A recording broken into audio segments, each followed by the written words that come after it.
কিছুটা কমলেও সীমিত আয়ের মানুষের নাগালের বাইরে এই সবজির দাম। কাঁচামরিচের কেজি হাঁকা হচ্ছে 200 টাকা, বন্যা আমদানি শুল্কের অজুহাত। অস্থিরতা কাটছে না ডিমের বাজারে, সপ্তাহের ব্যবধানে ডজন প্রতি দাম বেড়েছে 15 থেকে 20 টাকা। মুরগির দামও চড়া। নদীর পানি বেড়ে প্লাবিত তিস্তা তীরবর্তী জনপদ, দফায় দফায় জলমগ্নতায় কৃষির ব্যাপক ক্ষতি। মহাপরিকল্পনা বাস্তবায়নের দাবি। পানি বৃষ্টির জন্য সব ফসলেই নষ্ট। শুনি যে বলে তিস্তে খরণ হইবে, তিস্তে শাসন হইবে, কোনো তিস্তের কোনো ইয়ে নেই।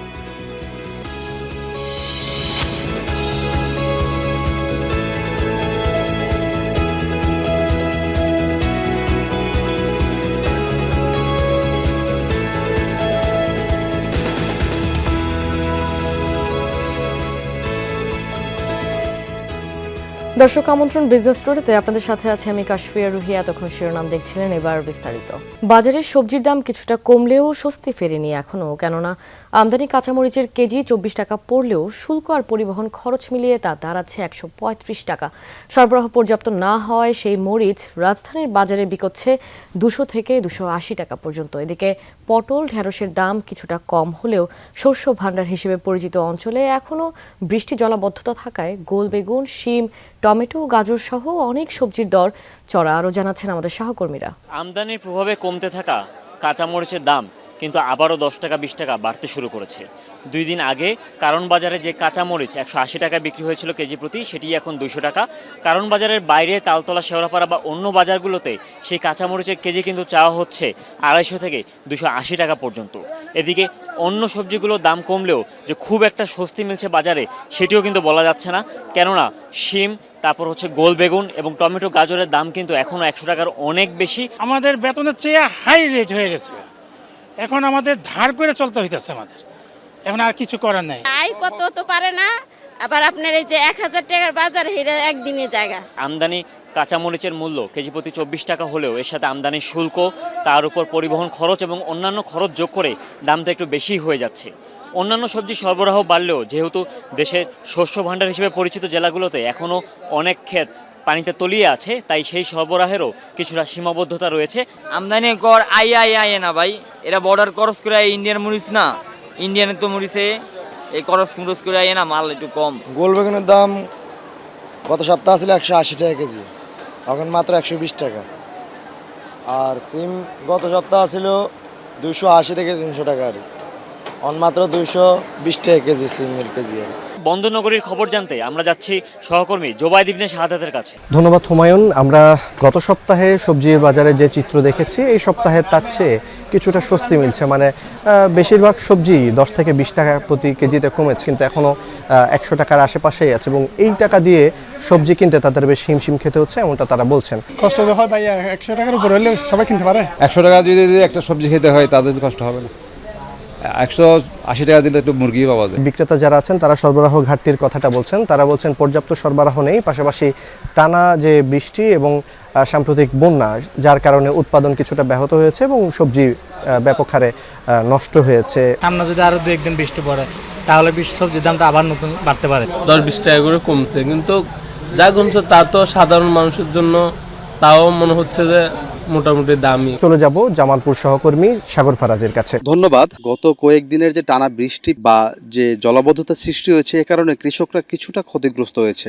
বিশেষ করে নিম্ন অঞ্চলের যারা সবজি আবাদ করছিলেন, যেমন মরিচ, পটল, ঢেঁড়স রয়েছে, সেই সবজিগুলো কিন্তু বাজারে সরবরাহ থাকলেও এখন কিছুটা কমে যাচ্ছে। যদি টানা এই আবহাওয়া থাকে তাহলে সবজির দাম আরও বৃদ্ধি পাবে বা দ্বিগুণ হয়ে যেতে পারে। বৃষ্টিতে আপনার বেগুনের চারা, মরিচের চারা, টমেটোর চারা বা কফির চারা এগুলো সম্পূর্ণ নষ্ট হয়ে গেছে। করলা লাগাইছিলাম আর মূলা বুনছিলাম আর ডাঙ্গা, 3টাই পথ করছি, 3টা একবারে খায় গেছে। এই ছিল আমার কাছে জামালপুরের যে সবজির ক্ষেতের সর্বশেষ যে চিত্র। বাজারে কাঁচামরিচের পর আরেক দুশ্চিন্তার নাম ডিম।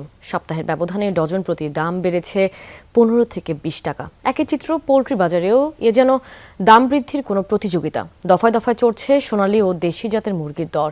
কেজিতে বেড়েছে 30 টাকা পর্যন্ত। সরবরাহ সংকট আর বাড়তি পরিবহন খরচের অজুহাত দিচ্ছেন ব্যবসায়ীরা। মধ্যবিত্তের আমিষের চাহিদার শেষ ভরসা ডিমের বাজার। লাল ডিমের ডজন মিলছে 150 টাকায়, গত সপ্তাহে যা মিলত 130 টাকায়। ডজনে 10 টাকা বেড়ে হাঁসের ডিমের জন্য গুনতে হচ্ছে 180 টাকা। দাম বৃদ্ধির জন্য সরবরাহ সংকটের অজুহাত দেখাচ্ছেন বিক্রেতারা। এইগুলা তো আমাদের সমস্যা, আমরা গরিব মানুষ, আমরা কিনে খাই, সমস্যা না। মানে 1 ডজন ডিমের মাঝে 1 মাস পরে 30 টাকা বেড়ে গেছে। দাম বাড়ছে, আগের চেয়ে এখন তো সমস্যা হচ্ছেই। আগে যেমন নিতাম এখন তার তেমন নিতে পারতেছি না, এখন কম নিতেছি। মাস শেষে তো আমাদের হিমশিম খেতে হচ্ছে বাজারে এসে। এগুলি আমাদের জন্য, যারা মধ্যবিত্ত আমরা চাকরি করি, তাদের জন্য একটু অসুবিধা হচ্ছে। 120-30 টাকা ছিল, 20-30-এর ভিতরে আপডাউন করতো আর কি। এখন তো একদম 150, তাহলে 20 টাকাই বাড়ছে। মার্কেটে ডিম শর্ট গেলে ডিম পায় না, সারের দ্বারা দাম বাড়াই দেয়, বাজার বাড়তি। স্বস্তি নেই মুরগির বাজারেও। ব্রয়লারে বিক্রি হচ্ছে 200 টাকা কেজিতে। এক সপ্তাহ আগে যা পাওয়া যেত 180 টাকায়। দেশি মুরগির বিকল্প হিসেবে অনেকের কাছেই সোনালী মুরগির বেশ চাহিদা থাকে। সেই সোনালী মুরগি কয়েক সপ্তাহ আগে বিক্রি হতো 280 থেকে 300 টাকায়, এখন তা বিক্রি হচ্ছে 340 টাকায়। আর দেশি মুরগির স্বাদ নিতে চাইলে গুনতে হবে 750 টাকা কেজিতে। অভিযোগ দিলে কার কাছে কি হইব? অভিযোগ কোন নাই তো, ক্রয় ক্ষমতার বাহিরে যেতেছে, দাম বেশি হইতেছে, মানুষ কিনতে পারতেছে না। এটা হলো সমস্যা। যেখানে মুরগি থাকতো 240 টাকা, সেখানে মুরগি কিনো 360 টাকা। সবার পক্ষে তো আর হইলো কি আপনার এত দাম দিয়ে কিনা সম্ভব না আর কি। সোনালিও বাড়তি, লাল লেয়ারটা ওইটাও বাড়তি, কিন্তু লেয়ারটা একটু বেশি বাড়তি। তা ডিমের দাম বাড়ছে, ডিমের দাম বাড়ছে দেখে লেয়ারের দামও তারা বাড়াই দিচ্ছে। আগে ছিল 8টা-9টা গাড়ি ছিল, এখন গাড়ি এলো 2টা-3টা গাড়ি কাপ্তান বাজারে। ডিম মুরগির বাজারের মতো একই চিত্র মাছের বাজারে। চাষের রুই কাতলার জন্য দিতে হবে 400 থেকে 450 টাকা কেজিতে, আর 800 থেকে 1000 টাকা কেজির নিচে মিলছে না নদ নদীর সুস্বাদু মাছ। আর 1 কেজি আকারে ইলিশের জন্য পকেট থেকে বেরিয়ে যাবে 3 থেকে 3500 টাকা। শাজদিন অন্তরা, যমুনা নিউজ, ঢাকা। চলতি মৌসুমে 7 দফা বেড়েছে তিস্তা নদীর পানি। প্রতিবারই অতিক্রম করেছে বিপদসীমাতে, যথারীতি প্লাবিত হয়েছে নদী অববাহিকার চর ও নিম্নাঞ্চল। নাস্তানাবুদ নদী পাড়ের মানুষ। সবচেয়ে বেশি ক্ষতি হয়েছে কৃষি খাতে। দ্রুত স্থায়ী সমাধানে তিস্তা মহাপরিকল্পনার বাস্তবায়ন চান স্থানীয়রা। রংপুর গঙ্গাচড়ার পশ্চিম ইসলি গ্রামের গৃহবধূ মহসিনা বেগম। পানিতে ডুবে আছে তার ঘর, চলাফেরা দায়, শুকনো মাটি নেই চারপাশে। সন্তানদের মুখে খাবার দিতে, রান্না করতে বিশেষ কায়দা। পানি নামি যাওয়ার পর আমরা নিচে চুলে নামাই, কিন্তু এই পানি যখন ওঠে তখন তো ওই যে উড়ুনের উপরে চুলে রাখছি, দেখেন না এত কোনো হয়েছিল পানি, এই যে এটি আসি আস্তে আস্তে বসিয়েছি। চলতি সপ্তাহেও তিস্তার জল ওঠে বিপদসীমার 13 সেন্টিমিটার ওপরে। গেল 2.5 মাসের মধ্যে অন্তত 7 দফায় বেড়েছে তিস্তার পানি। অববাহিকার চর ও নিম্নাঞ্চলের শত শত ঘর হয়েছে জলমগ্ন। বারবার ডুবে নষ্ট হয়েছে জমির ফসল। রাস্তাঘাটের অবস্থাও নাজুক। বৈশাখ মাস থেকে পর্যন্ত তিস্তা নদীর বন্যায় আমরা ডুবে আছি। মাছ সব ভেসে গেছে এবার। আর মোটামুটি বৃষ্টির জন্য সব ফসলেই নষ্ট। আবাদের ক্ষতি, আবার ফেরে এই জমা জমি এই যে ভেঙে যায়, পানি বেরিয়ে হইলে গেলে জায়গায় জায়গায় রাস্তা উল্টে যায়। যুগের পর যুগ ধরে নদীপাড়ের মানুষকে এভাবে নিঃস্ব করেছে তিস্তা। বারবার ঘুরে দাঁড়ানোর লড়াইয়ে ক্লান্ত মানুষের দাবি তিস্তা মহাপরিকল্পনা বাস্তবায়নের। খালি আইসেন আর আমাকে দুঃখ দিবে, বেশি তো আর ভাল করে আইসেন না। এই দুঃখ দিবে আইসেন, নদীর খোরণ হয়, নদী তো আর খোরণ হয় না। 3 বছর থেকে চলছে এইভাবে। মরা ভাগ্যে আমার এটা ভাই আজীবন আমাকে বুঝাই যায় নদী খোরণ হইবে, ওই খোড়ায় হয়। শুনি যে বলে তিস্তে খরণ হইবে, তিস্তে শাসন হইবে, কোনো তিস্তের কোনো ইয়ে নেই, খালি ছবি তুলি নিয়ে যাইতেছে, কোনো কামের কোনো উদ্দেশ্য ইয়ে নেই। বন্যা পূর্বাভাস ও সতর্কীকরণ কেন্দ্রের তথ্য মতে আবারও ভারী বৃষ্টিপাত হতে পারে। শঙ্কা আবারও বাড়বে তিস্তার জল। 3 থেকে 4 মাস তিস্তা অববাহিকার হাজার হাজার মানুষ এভাবেই পানির সাথে যুদ্ধ করে বেঁচে থাকেন। গেল প্রায় 2 দশক ধরে এই বিবর্ণ দশা থেকে মুক্তির জন্য তারা তিস্তা মহাপরিকল্পনা বাস্তবায়নের দাবি জানালেও সরকারে থাকা পক্ষগুলো শুধু আশ্বাসই দিয়েছে। এখন পর্যন্ত মেলেনি ন্যূনতম কোনো সমাধান। সরকার, মাঝারুল মান্নান, যমুনা নিউজ, রংপুর। দর্শক, প্লাবিত এলাকার কৃষির সার্বিক পরিস্থিতি জানতে আমরা সরাসরি যাচ্ছি নীলফামারীতে। সেখানে আমাদের সাথে যুক্ত হচ্ছেন সহকর্মী আমিরুল ইসলাম। আমিরুল, ক্ষতিগ্রস্ত এলাকার পরিস্থিতি কেমন দেখছেন, বিস্তারিত জানাবেন আমাদেরকে। রুহি, উত্তরাঞ্চলের কিন্তু মা নদী বলা হয় তিস্তা নদীকে। রংপুর বিভাগের ৫টি জেলাকে স্পর্শ করেছে, নীলফামারী, রংপুর, লালমনিরহাট, কুড়িগ্রাম এবং গাইবান্ধা। এবং এই ৫টি জেলার তিস্তা বেষ্টিত যে অঞ্চল রয়েছে ৯৬,০০০ হেক্টর জমিতে কিন্তু বিভিন্ন শাকসবজি, ফলমূল এবং ভুট্টা, বাদাম কিন্তু চাষ করেন এখানকার চাষিরা। এবং আপনি জানেন মূলত নীলফামারী হচ্ছে কিন্তু কৃষি প্রধান একটি জেলা। এখানে যে সবজিগুলা আবাদ হয় সেই সবজিগুলা এই জেলার চাহিদা মিটিয়ে কিন্তু দেশের বিভিন্ন জেলায় কিন্তু কৃষকরা কিন্তু রপ্তানি করে থাকেন। এখানে পাইকাররা এসে কিন্তু নিয়ে যান। কিন্তু এবারে কিন্তু আপনি জানেন যে সপ্তমবারের মতো কিন্তু এই তিস্তা যে উজানের ভারী বৃষ্টি এবং পাহাড়ি ঢলের কারণে সপ্তমবারের মতো কিন্তু এই তিস্তা বেষ্টিত অঞ্চলে কিন্তু স্বল্প বন্যা দেখা দিয়েছে। এতে করে দেখা গেছে যে বিস্তীর্ণ যে শাকসবজির মাঠ কিন্তু তলিয়ে গেছে, ঘর বাড়ি কিন্তু তলিয়ে গেছে। এতে করে দেখা গেছে যে বিশেষ করে নিম্নাঞ্চল এবং ডোমার ডিমরা যে তিস্তা নদী যেগুলাকে স্পর্শ করেছে সেখানে কৃষকরা কিন্তু এই শাকসবজির যে আবাদ করেছে, ফসল আবাদ করেছে, তারা কিন্তু ঘরে তুলতে পারে নাই। এবং তারা যেটি বলছে এটা প্রতি বছরেই কিন্তু তাদেরকে এইভাবে তাদের জীবন যুদ্ধ করেই কিন্তু বাঁচতে হয়। এবং এই 4 মাস যে তারা যে ফসল উৎপাদন করেন এটাতে কিন্তু তারা যে ঘরে তুলতে পারবেন তারা কিন্তু শঙ্কায় থাকেন, অনিশ্চয়তার মধ্যে থাকেন। এবং তারা যেটি বলছেন সেটি বলছেন যে তিস্তা মহাপরিকল্পনা যে কোনো মূল্যে যদি বাস্তবায়ন করা যায় তাহলে সেক্ষেত্রে এই তিস্তা নদীতেই কিন্তু তাদের জন্য অভিশাপ না আশীর্বাদে পরিণত হবে। এবং আমরা পানি উন্নয়ন বোর্ডের সাথে কথা বলেছি, প্রশাসনের সাথে কথা বলেছি, তারা যেটি বলছেন যদিও সপ্তমবারের মতো কিন্তু এই স্বল্পমেয়াদী বন্যা হয়েছে, তারা কিন্তু সব ধরনের প্রস্তুতি রেখেছে। পানি উন্নয়ন বলছে যে যদি বিভিন্ন জায়গায় ফাটল দেখা দিয়েছে, যদি বড় ধরনের ফাটল বাদ দেখা যায় তাহলে তারা জিওব্যাগ প্রস্তুত করেছে এবং প্রশাসনের পক্ষ থেকেও কিন্তু সব ধরনের প্রস্তুতি রাখা হয়েছে। তো এই ছিল আমার কাছে সর্বশেষ এ নিয়ে। রুহি। আমিরুল, আপনাকে ধন্যবাদ। লক্ষ্মীপুরের মেঘনা নদী থেকে অবাধে অবৈধ বালু তুলছে একটি চক্র। এতে নদী ভাঙনের কবলে পড়ে ভিটেমাটি ও ফসলি জমি হারাচ্ছেন স্থানীয়রা। এমন অবৈধ কার্যক্রম বন্ধে প্রশাসনের নেই তৎপরতা। দ্রুত বালু তোলা বন্ধের দাবি ভুক্তভোগীদের। বালুমহল নয়, নেই প্রশাসনের কোনো অনুমতি, তারপরও নদী থেকে নির্বিচারে তোলা হচ্ছে বালু। লক্ষ্মীপুর সদর উপজেলার চর রমণীমোহন এবং রায়পুরের চরকাছিয়া ইউনিয়নটি পাশাপাশি।